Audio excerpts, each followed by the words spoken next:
Hello दोस्तों, नमस्कार सभी को। स्वागत है आपका फिर से एक नई ऑनलाइन क्लास के अंदर। जो भी विद्यार्थी 4th grade high court exam की तैयारी कर रहे हैं, हाँ दोस्तों, हाई कोर्ट एग्ज़ाम की तैयारी कर रहे हैं, उनके लिए क्लास रामबाण साबित होने वाली है। क्योंकि इस क्लास के अंदर हम हिंदी व्याकरण के मोस्ट इम्पोर्टेंट PYC क्वेश्चन देखने वाले हैं, जो कि हाई कोर्ट एग्जाम के अंदर हिंदी व्याकरण का जो वेटेज होने वाला है वो सबसे अधिक होने वाला है। विद्यार्थियों, 50 अंक के क्वेश्चन पूछे जाने हैं हिंदी व्याकरण से, इसलिए क्लास को एंड तक देखें और लास्ट में कमेंट करके ज़रूर बताएं कि आप 30 क्वेश्चन में से कितने क्वेश्चन आंसर करेक्ट कर पाए हैं। क्लास को बिना देरी किए स्टार्ट करते हैं।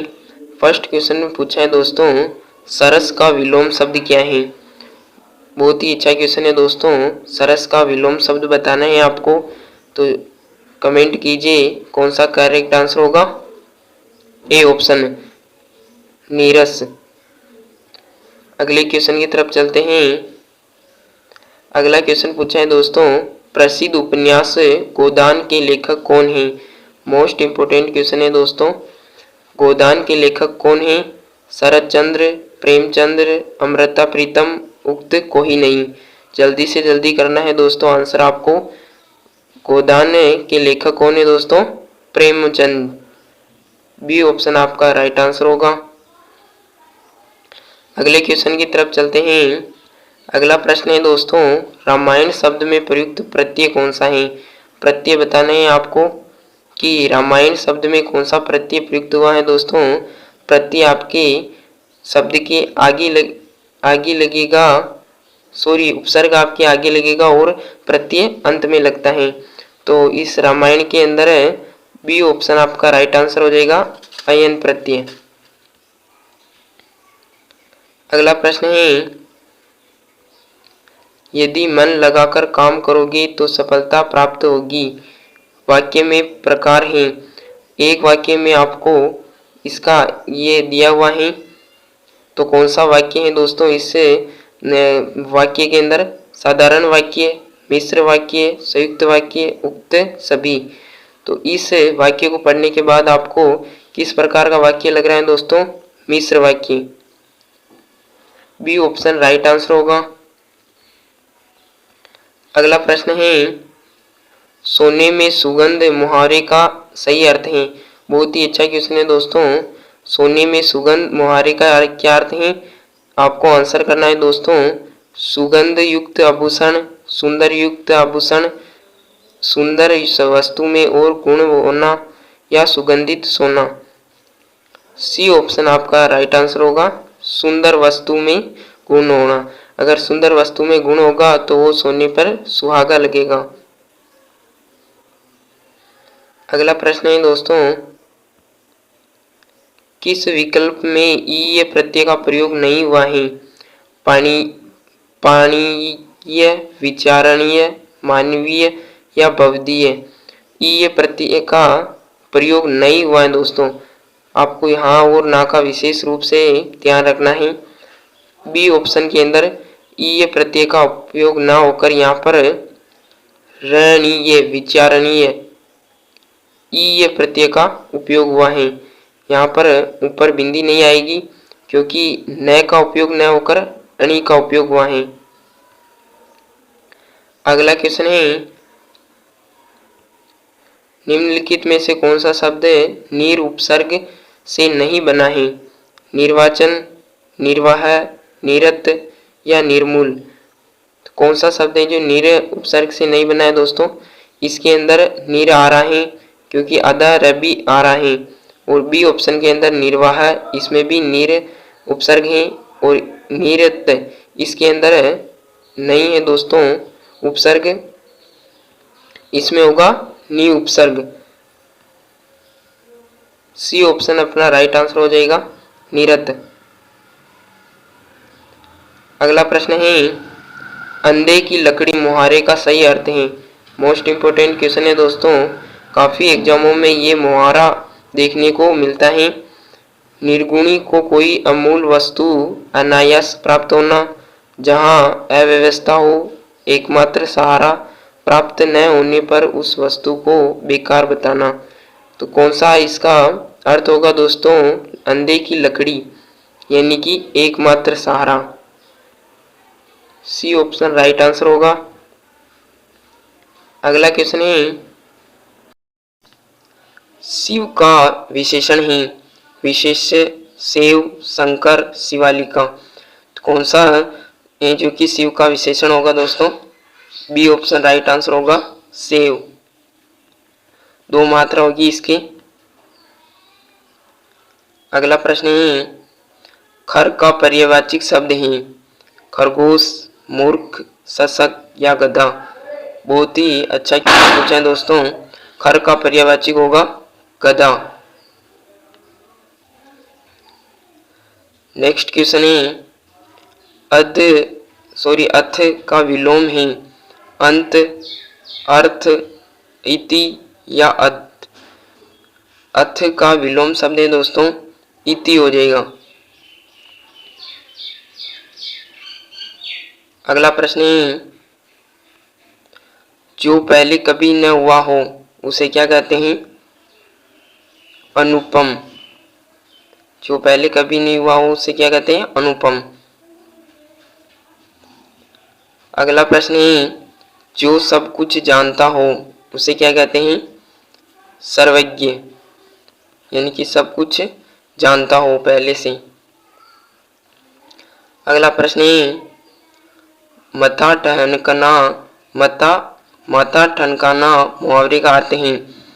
भेद खोलना, भय से घबराना, शक होना या पराजित होना। बहुत ही अच्छा क्वेश्चन है दोस्तों।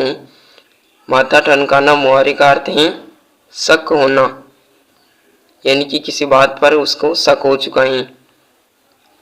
अगला प्रश्न है, गागर में सागर मुहावरे का अर्थ है। गगरी को सागर में डुबोना, अपनी बात को बढ़ा चढ़ाकर कहना, या संक्षेप में गहरी बात करना, या छोटी बात को बहुत शब्दों में व्यक्त करना। कौन सा ऑप्शन राइट आंसर होगा? सी ऑप्शन, यानी कि संक्षेप में गहरी बात को करना, यानी कि छोटी बात को भी बढ़ा चढ़ाकर बड़ी बात कहना। अगला प्रश्न है, निम्नलिखित में से कौन सी लोकोक्ति नहीं है? अक्कल बड़ी या भैंस, अंधा क्या चाहे दो आंखें, एक अनार 100 बीमार, या सिर खोखली में देना।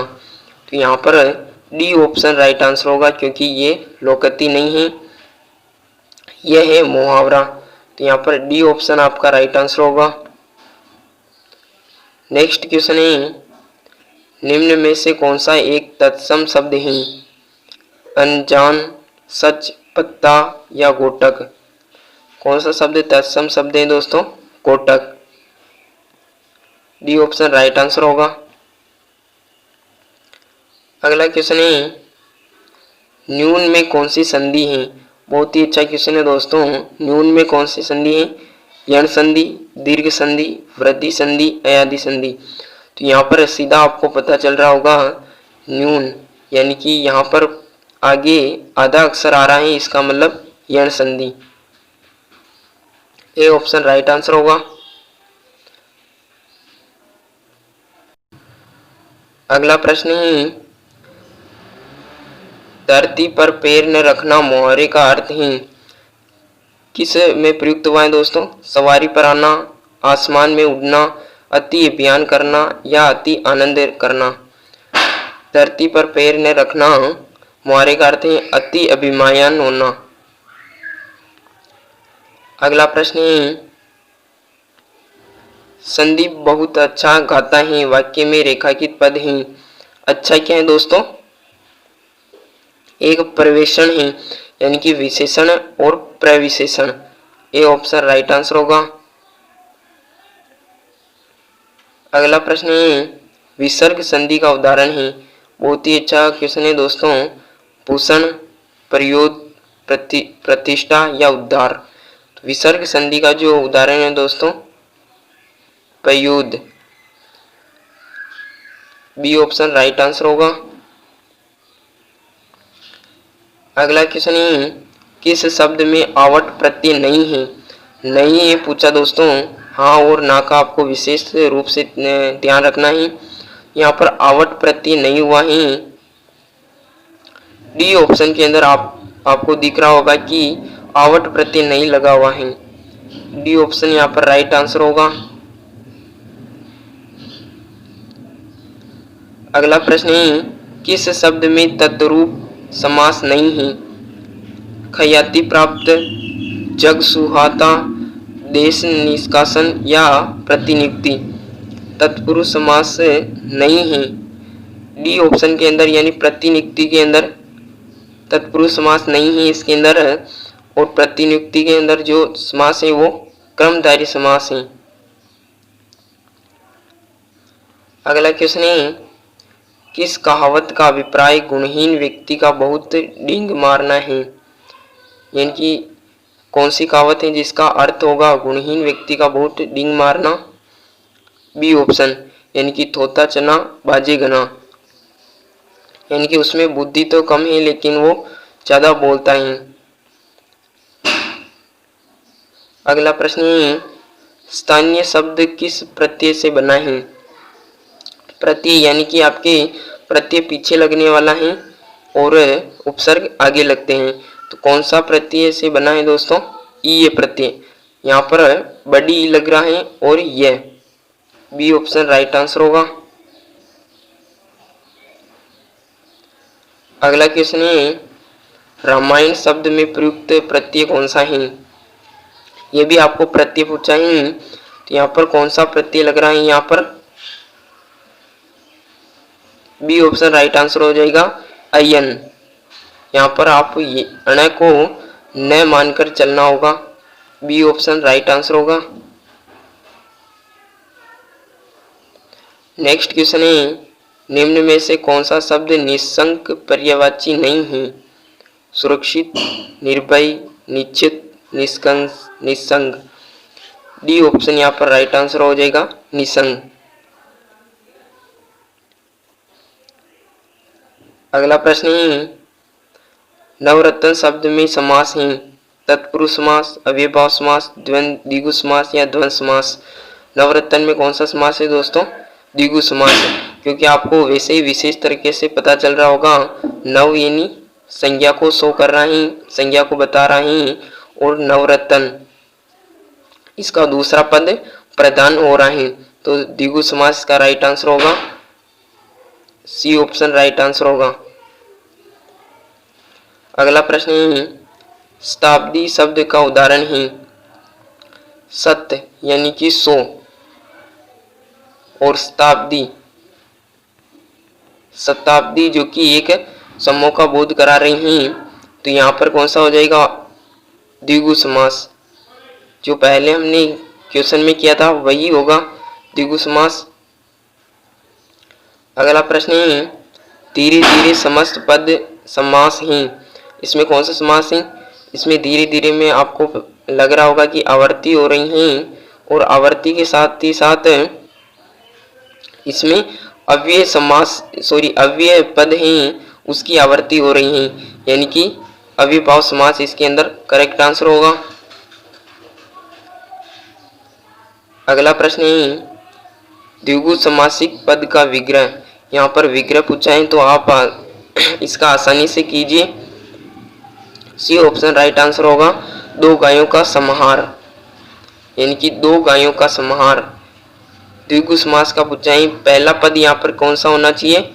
2, यानी कि संख्यावाचक, और नेक्स्ट जो पद है वो गायें। गायें जो पूरे गाय समूहों का परिचित करा रही हैं, इसलिए यहाँ पर द्विगु समास का जो कि अच्छा उदाहरण होगा 2 गायों का समूह है। सी ऑप्शन राइट आंसर होगा।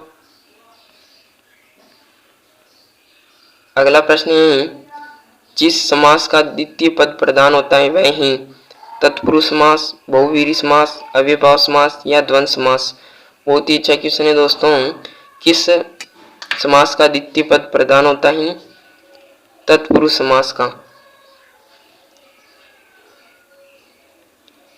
नेक्स्ट क्वेश्चन है, मित्र शब्द में कौन सा उपसर्ग जोड़ने पर उसका उल्टा अर्थ देगा? बहुत ही अच्छा प्रश्न है। उपसर्ग आप आगे जोड़ेंगे तब कौन सा इसका अर्थ निकलने वाला है, यानी विपरीत अर्थ निकलना चाहिए। आपको पता चल रहा है कुमित्र, यानी कि आप जब कु जोड़ोगे तब कुमित्र जो कि मित्र का विपरीत है। डी ऑप्शन राइट आंसर होगा कु जोड़ने पर। अगला प्रश्न है अनेक शब्द में उपसर्ग हैं। कौन सा उपसर्ग है दोस्तों अनेक में? यहाँ पर अन उपसर्ग हो जाएगा बी ऑप्शन। अगला प्रश्न है किस शब्द में आ उपसर्ग का प्रयोग नहीं हुआ है? नहीं पूछा है दोस्तों, नहीं और आ का आपको विशेष रूप से ध्यान रखना है। तो यहाँ पर आ उपसर्ग का जो प्रयोग नहीं हुआ है वो शब्द है आराधना। आराधना, आराधना के अंदर आ उपसर्ग का उपयोग ना होकर इसके अंदर दूसरे उपसर्ग का उपयोग हुआ है। और यहीं पर क्लास को समाप्त करते हैं। आपने 35 क्वेश्चन में से कितने क्वेश्चन करेक्ट आंसर किए हैं कमेंट करके ज़रूर बताइएगा। और ये क्लास आपको कैसी लगी है, अच्छी लगी है तो लाइक करना है और हमारे यूट्यूब चैनल को सब्सक्राइब कर लीजिए ताकि हाई कोर्ट एग्ज़ाम की तैयारी आपको ये इसी चैनल पर देखने को मिलेगी और धमाकेदार से तैयारी कराई जाएगी। सभी सिलेबस के अकॉर्डिंग सभी क्लासें आने वाली हैं, इसलिए आप इस क्लास को इस यूट्यूब चैनल को ज्वाइन कर लीजिए। मिलते हैं इसकी नेक्स्ट क्लास के अंदर, तब तक के लिए जय हिंद जय भारत।